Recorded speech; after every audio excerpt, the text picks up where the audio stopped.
Hello everyone, it's Myung Jan. Today I am going to read S3 3225, Fearless Jake by Margaret Hafner and Mark Durman.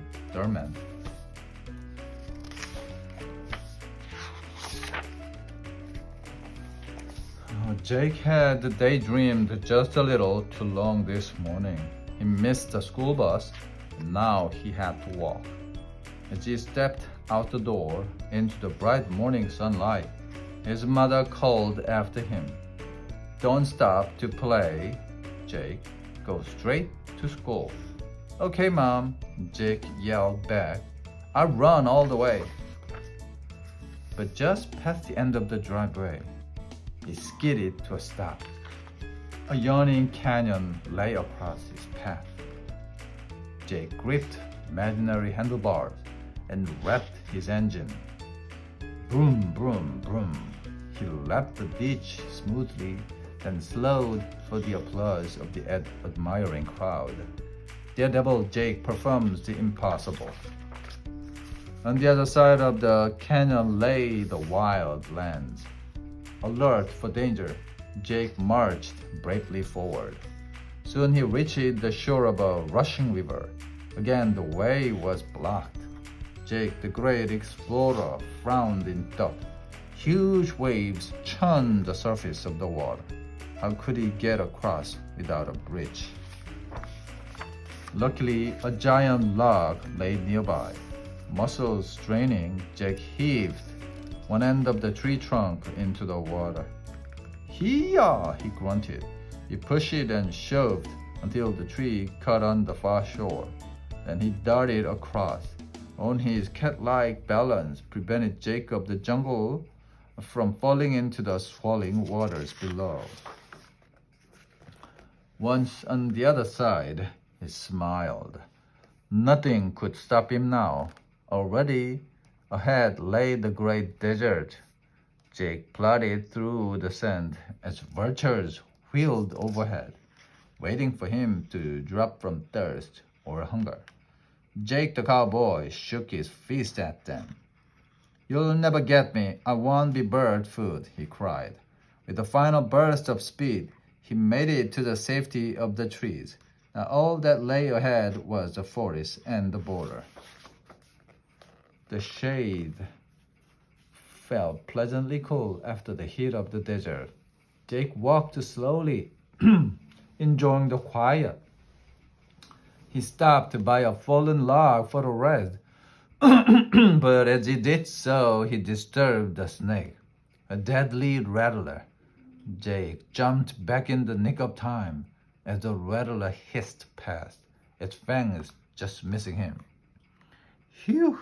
exclaimed Jake, the woodman. "That was close." He hurried onward, deeper into the shadowy woods, as the strange sounds whispered from every side. All at once, a shivering wail split the air. A yellow blur streaked past and shot up a nearby tree. A little kitten, green eyes wide, trembled on a low branch. Jake stepped toward it, but suddenly a black form loomed up in front of him. Cold yellow eyes stared out from a long black face.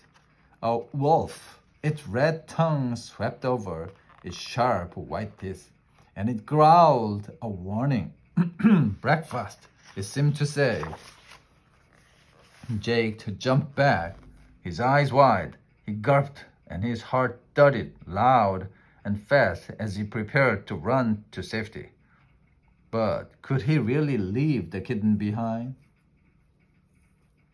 Jake the mountain man took a deep breath and drew himself up to his full height. "Scram, you varmint!" he yelled, swinging his backpack at the creature. It let out a frightened yelp and fled, tail between its legs. Jake lifted the yellow ball of fur out of the tree and cuddled it in his arms until it began to purr. When he put it down, it stared lovingly at him for a moment. He stared lovingly at him for a moment. then skittered away out of sight. Now the only obstacle between Jake and his goal was the border. The vehicle patrolled constantly in front of the fence, and the border guard carried the club. There was only one way across. Jake the spy decided he would have to disguise himself.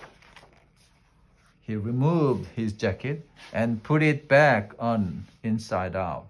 He hid his secret papers in his bag and slicked back his hair. He was ready. Jake walked up to the border patrol. "Just going across for the day," he declared in his deepest voice. "No need to search me." The border guard lifted his club. Jake froze. Had he been recognized? But no, the border guard actually held up his hand and stopped the racing vehicle so that Jake could cross. Once on the other side, he raced through the gate and into spy headquarters as the alarm bells sounded. Safe. He dashed into his classroom just in time. Jake, the star student, knew it would be another exciting day. The end.